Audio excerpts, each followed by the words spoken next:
ممنون آقای شما. در مورد ایران دو تا سوال دارم. در مورد این که جلسه شنبه شما با ایران کجا خواهد بود بگی. نمیتونم بگم. فقط میتونم بگم که بسیار محرمانه است و با ایران شنبه به صورت مستقیم دیدار خواهیم کرد.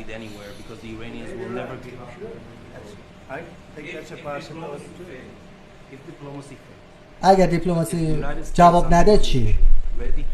آیا آمریکا تحت رهبری شما آماده است به ایران و برنامه اون حمله کنه و اون تهدید رو خنثی کنه؟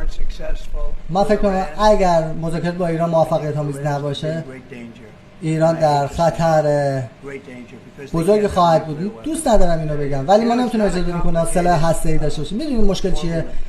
نه فرمول سختی وجود داره. ایران نمیتونه بمب اتم داشته باشه.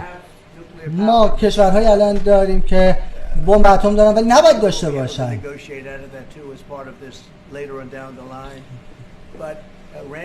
ایران نمیتونه، ما نمیتونیم اجازه بدیم که بمب اتم بشه. اگر مذاکرات موفقیت